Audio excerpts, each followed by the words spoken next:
Today's episode is brought to you by Progressive, where drivers who save by switching save nearly $750 on average. Quote now at Progressive.com.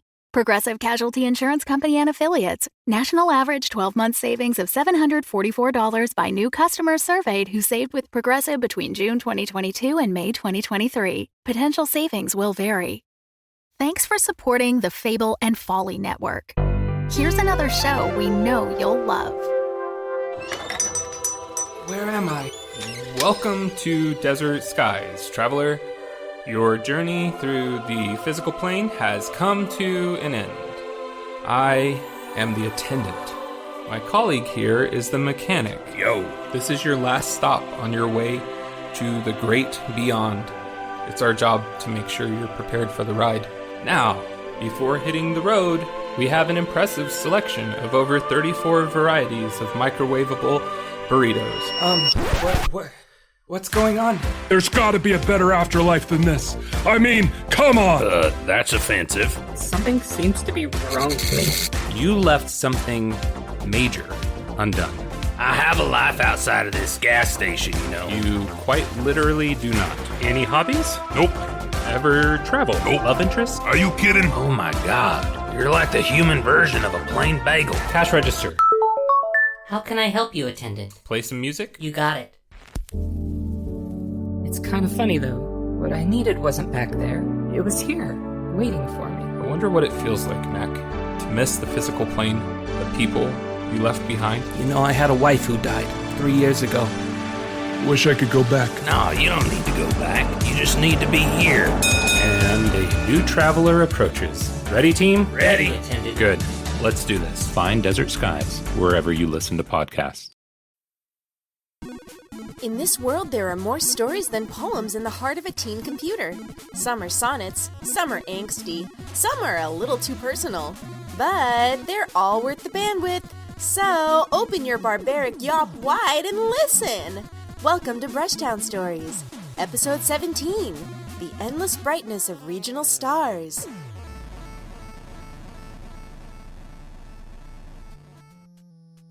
The nurse was definitely stealing her things. She was sure of it. Geraldine Xanthippe was not someone who let things go by unnoticed. Even here, at this ratty nursing home in the twilight of her life, she was a star, after all. When Sadie Browning tried to upstage her at the little schoolhouse theater, she knew. When the famed director Calvin Cross tried once too often to adjust the bodice of her costume, she let him have it. He had a red palm print across his cheek for all of the opening night crowd to see. She didn't suffer fools, and everyone was a fool. She lived by a strict motto: a star shines above. She does not stoop to shine on the ground. The only stars on the ground are poor reflections in muddy pools or brackish ponds. That was what her acting teacher, the great Tuva Shauna, taught her. It wasn't quite true, but the statement was something she clung to. It was emotionally true. Isn't that what mattered? Besides, she wasn't a scientist, and what did science ever do for her? Just force all these damned pills in her, and pills are fine medicine, she guessed, but the greatest medicine was art, and she was very good at her art. But that was a long time ago. The performing arts were a meat grinder for actresses of a certain age, and she was old even for a certain age.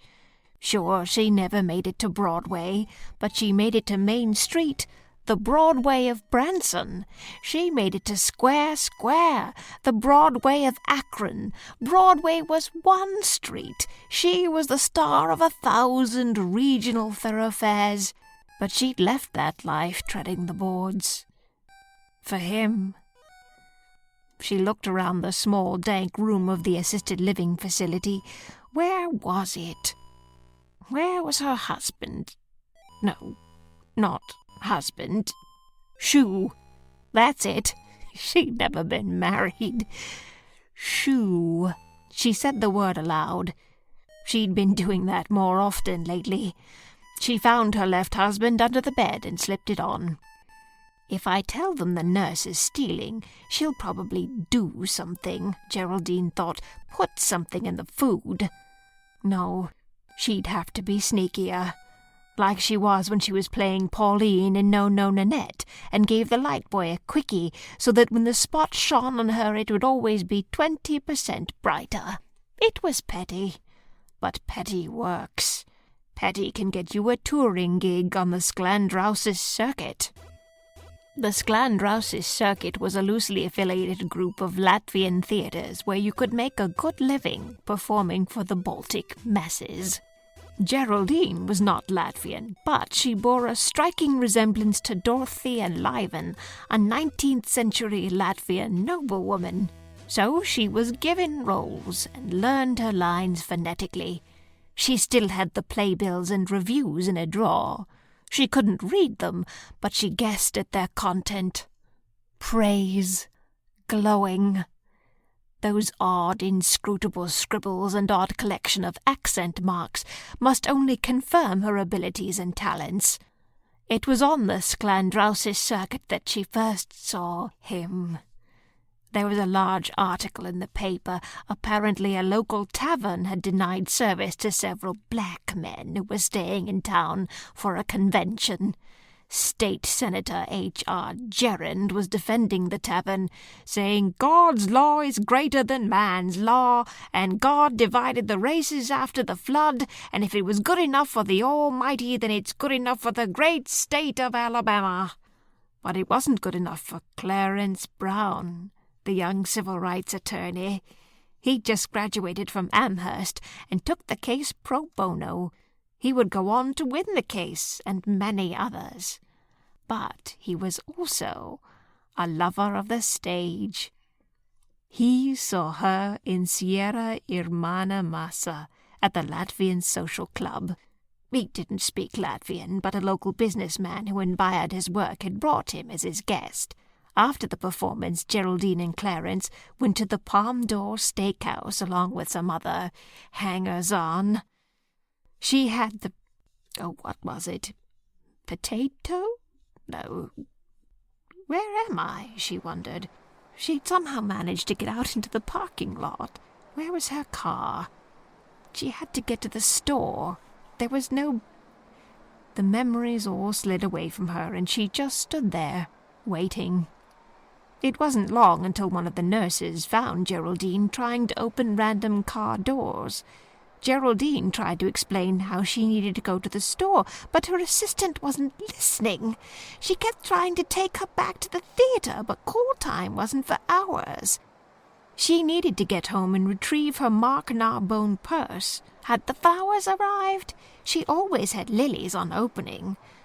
The nurse helped Geraldine into a chair in the community lounge. The sounds of Mr. Applewhite slapping the handles of the foosball table filled the small space.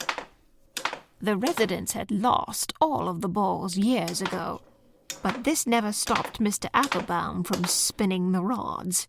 It had an almost rhythmic sound, like train wheels maybe, Geraldine thought.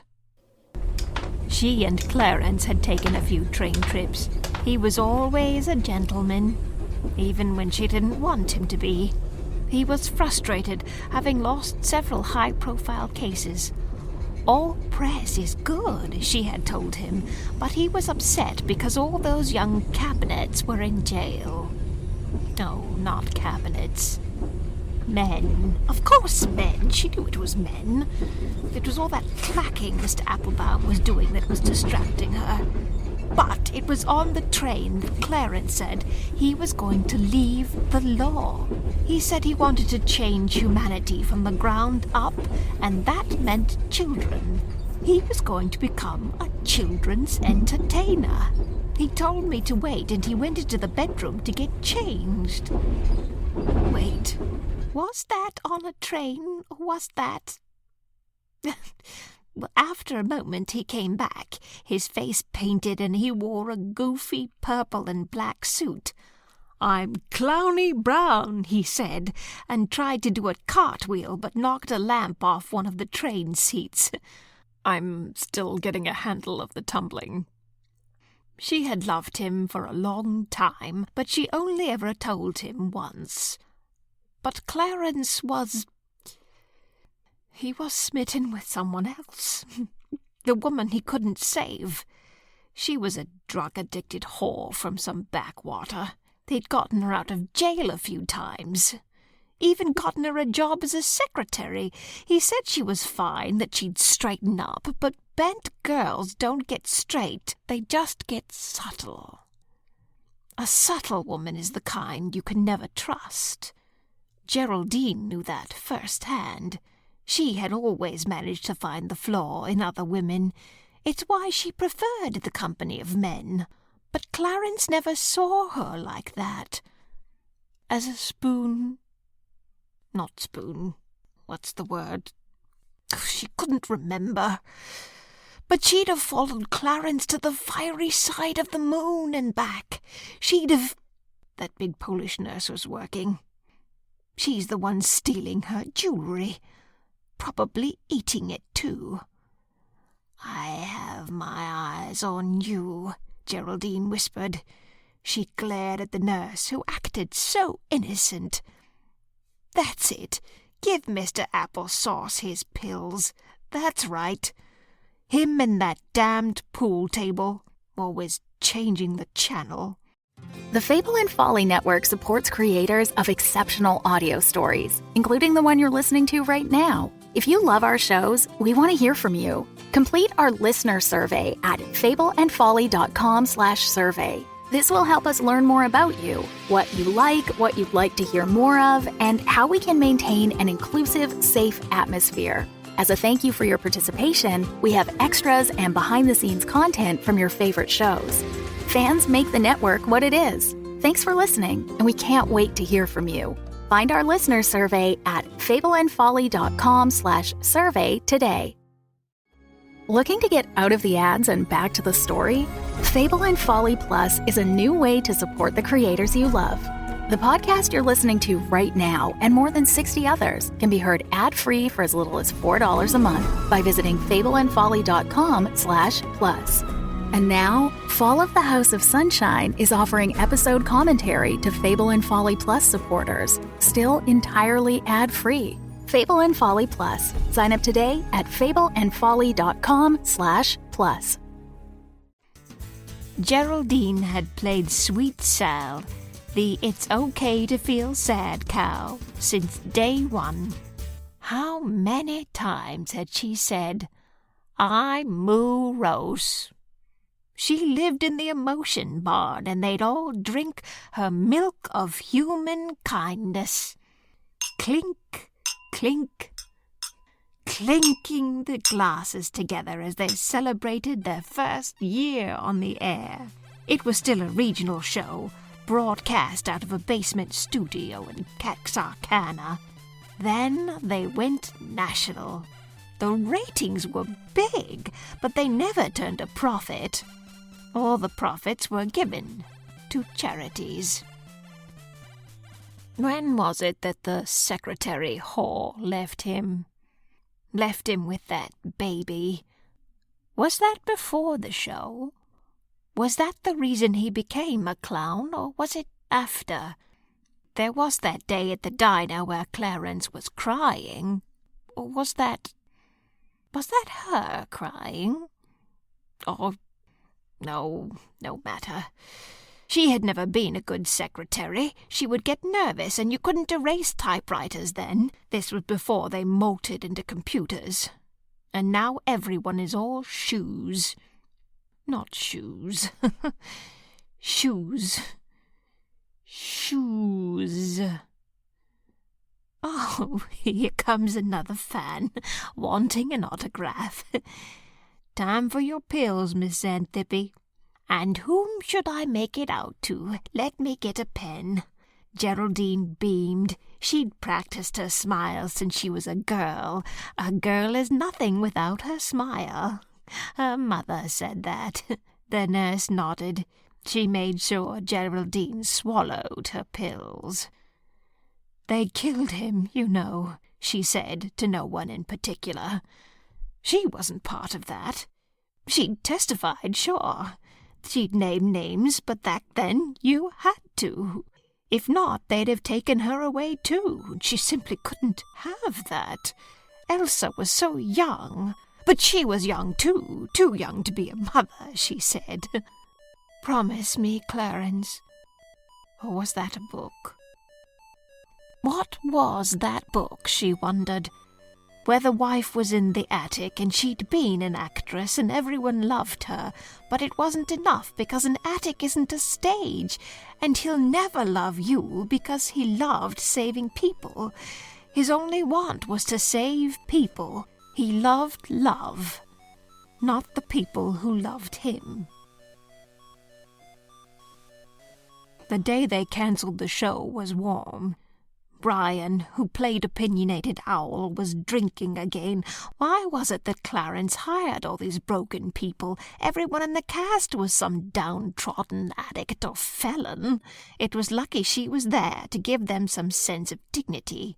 He tried to hold all the goodness of the world so tightly in his hands, but it all leaked out, like when you're a child and you are given a blackberry and you're so afraid of losing it that you squeeze it tighter and tighter until you realize you've lost it all in a trickle of juice and an inky indigo stain.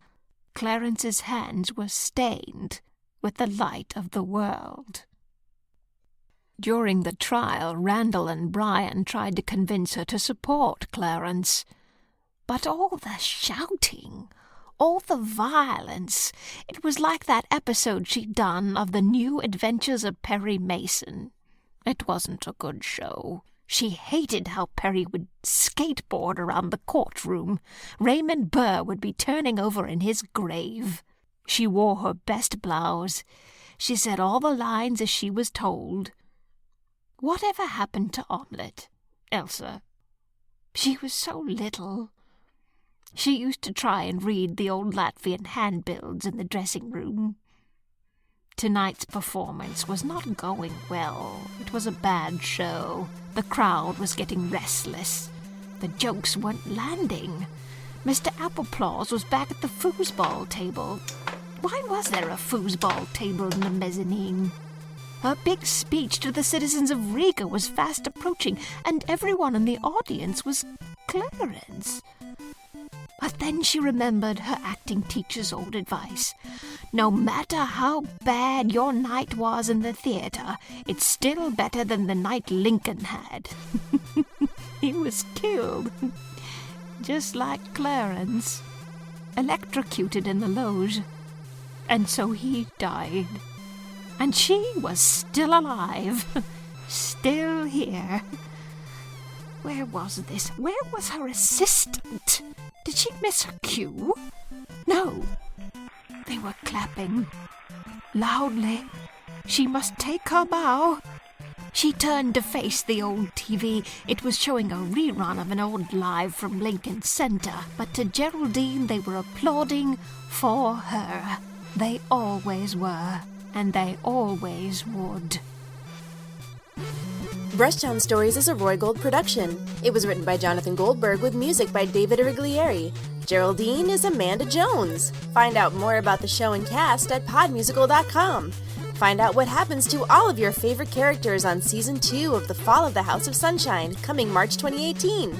Find out what happens to some of your least favorite characters on Season 2 of The Fall of the House of Sunshine, coming March 2018.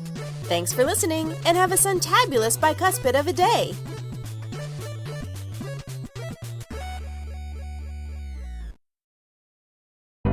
The Fable and Folly Network, where fiction producers flourish.